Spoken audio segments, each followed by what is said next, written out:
The Irrational Confidence Podcast.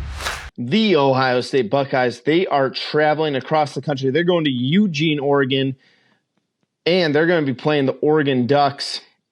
Both teams 5-0. Both teams 2-0 in the conference. Ohio State is a 3-point road favorite in this game. Over-under is set at 53.5. I think the over will probably come in this one as well. Fresh, what you got for us, Ohio State, Oregon? First off, can Dan Lanning finally win a big game? You were brought to Oregon from Georgia to win big games, not just to win games, but to win games that matter, and this is one of those. You lost 3 to Washington so far in your 2 years there, including a Pac-12 title game. You haven't made the playoff yet. You haven't made, your bowl games were like average bowl games. We need to see it, Dan. You brought, Dylan Gabriel up to Eugene. You've been recruiting, going in transfer portal, getting guys in the front seven, in the secondary, receivers. This is when we need to see Oregon take care of business. If you don't show up, questions are getting asked about you. Were you worth all the money? Are your recruits actually being coached and developed? Are you just getting flashy stuff on signing day and really just, you're going to get talent, but is the talent actually good enough to get it done at an elite level, at a national level? So that's the biggest thing. The pressure I think on Dan Lanning is, is he the right guy on a game day coaching situation? He can recruit the heck out of anything. You put him, and he can recruit with anybody else in the country, but getting them to take that next step in a big game, coaching wise, situational awareness, clock management, etc.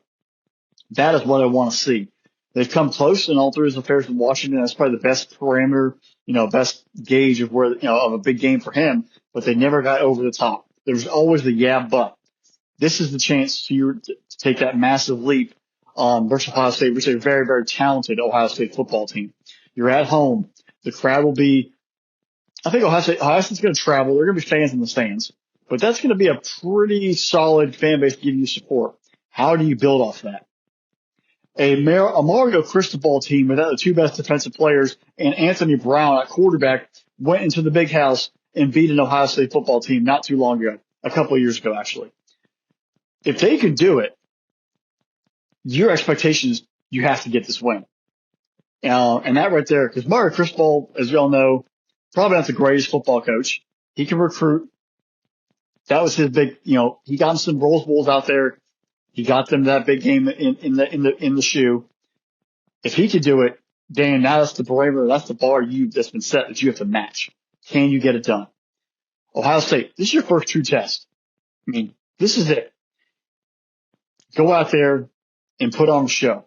I'm not gonna lie. Nobody has paid attention to Ohio State up to this point because there's no need to. Nobody, unless you're a Ohio State fan, you're not switching over to must-watch TV to watch them play Iowa or Michigan State or Kent State or Western whoever this is for the MAC or whoever that for the MAC. Nobody cares. The only reason people are turning into Ohio State is to watch Jeremiah Smith. But now everyone's coming in to watch Ryan Day, Will Howard, Judkins, Henderson, Emeka Egbuka, and the entire Jim Knowles defense. This is the game that the Buckeyes got to show up. It's not a playoff game. It's not the end of the world. But if they look rough, if they clunk, if they lose, Ryan Day's going to be answering some questions. And that actually might be, if the offense struggles, Chip Kelly's going to be answering some questions. There's a lot of pressure from that perspective of, all right, now it's showtime. We've got to bring it all together. We've had 5 weeks of preseason games. Now we need to take that next step.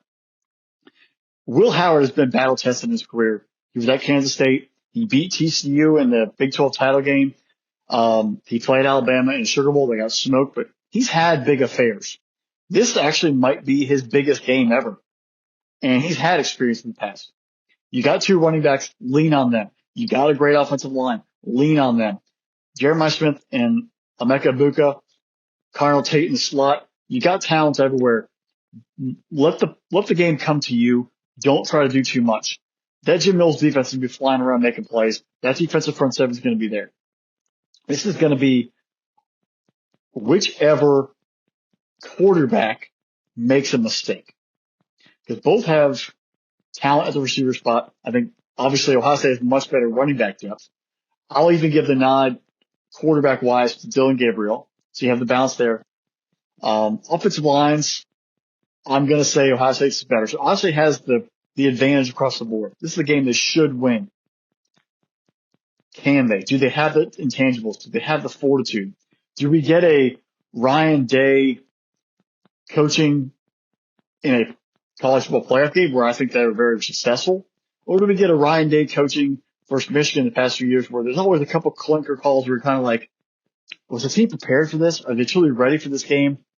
Or is just something missing? Where is his head at? Where's his coaching staff at? Where are the guys at? They've been preparing. They've been ready. I want to see it. People might think, oh, you want Ohio State to lose. You know what? No, I actually want Ohio State to win because they have the talent. And sometimes these players have got to actually drive themselves and say, you know what, coaches, screw you. We need to be player driven. We're going to do it ourselves. Stop. And you know what? I actually think in the Peach Bowl versus Georgia, that was a much more CJ Stroud player led effort than it was Ryan Day coaching. You saw players playing faster in that ball game. And that's the kind of mentality I think they have to have here in Eugene. Play faster, ignore Ryan Day for some of it, and just play your natural ability. Lock in, be aggressive, play smart. Don't overthink it. A key player for this game, Jordan James for Oregon. He's going to have to run the ball hard. He's going to have to run the ball successfully to keep that Ohio State offense on the sideline and maintain drives. Dylan Gabriel's not going to be able to run away from these Ohio State defenders. They're going to be locked on as receivers. He's got to make some tight throws, but the running game is there. It opens them stuff up. If Jordan James can't run with effective, prowess and cannot hit the hole, there's the pass rush going to start getting there. They're going to start creeping up. It's going to be a long, long day for Dylan Gabriel, and Ohio State potentially could blow him out. So Jordan James, if you cannot run the ball, and the offensive line for Oregon cannot pop some holes, it's going to be a long affair and a long night out there in Eugene. In the end, Ohio State wins by 10.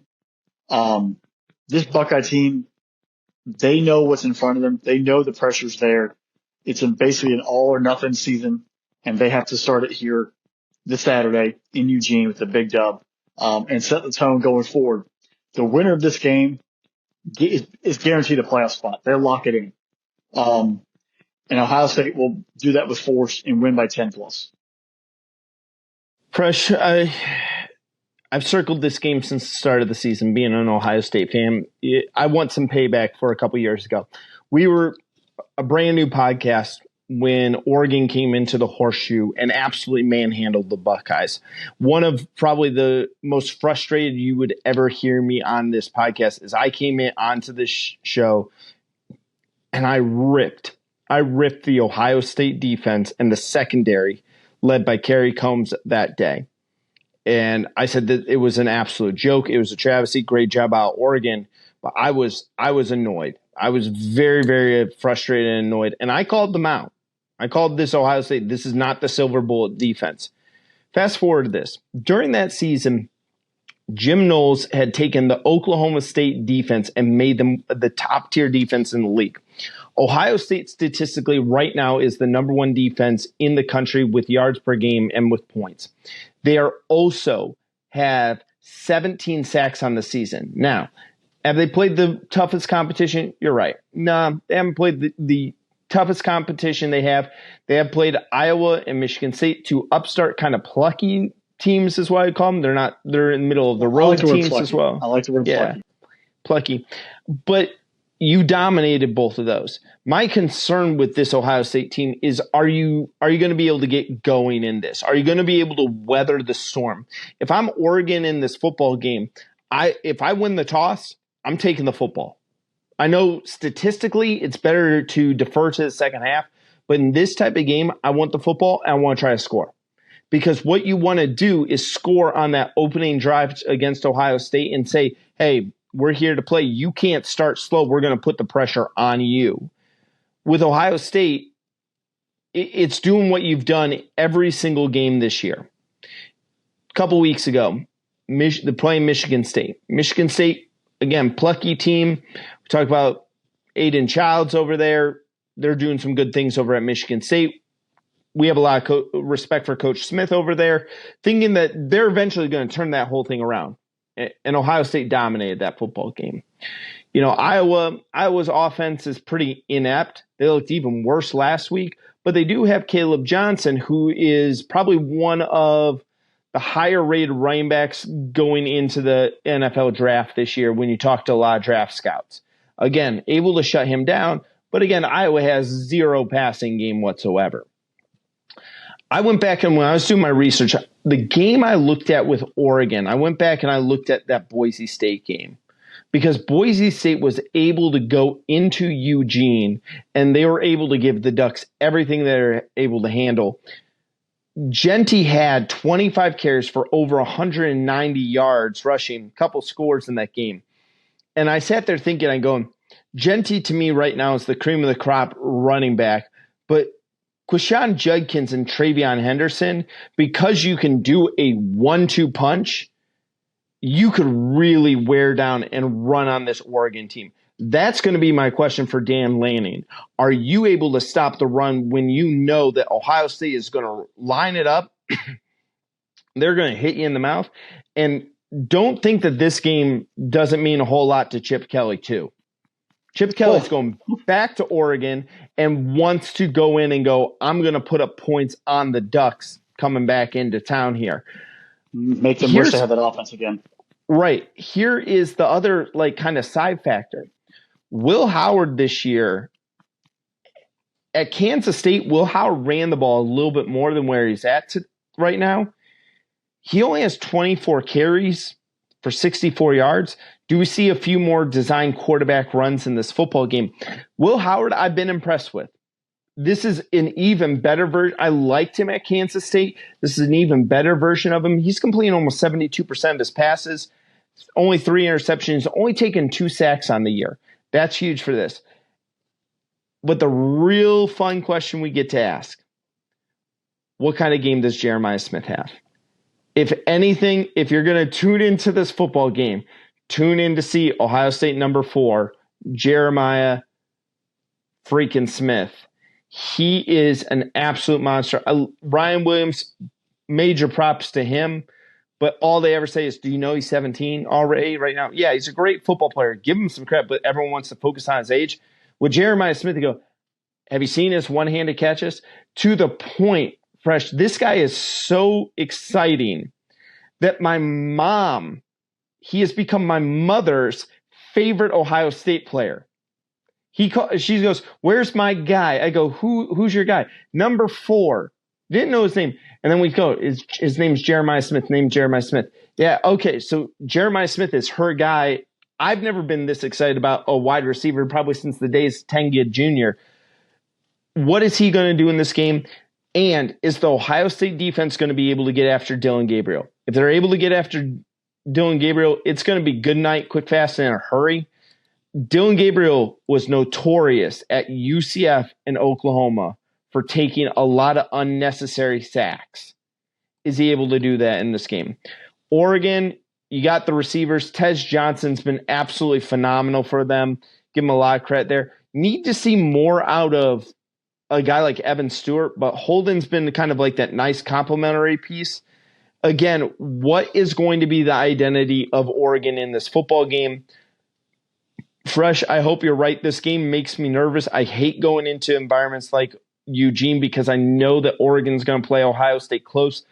This game's not going to be decided until probably midway through the fourth quarter, late into the fourth quarter. I got Ohio State. I'll take Ohio State in the points here. I'll have Ohio State cover the spread. I would love to see a double-digit win, but I'll be satisfied for a touchdown win here. Get out of Eugene, hand the Ducks their first loss, and Ohio State just moves on to the next and what they got going on.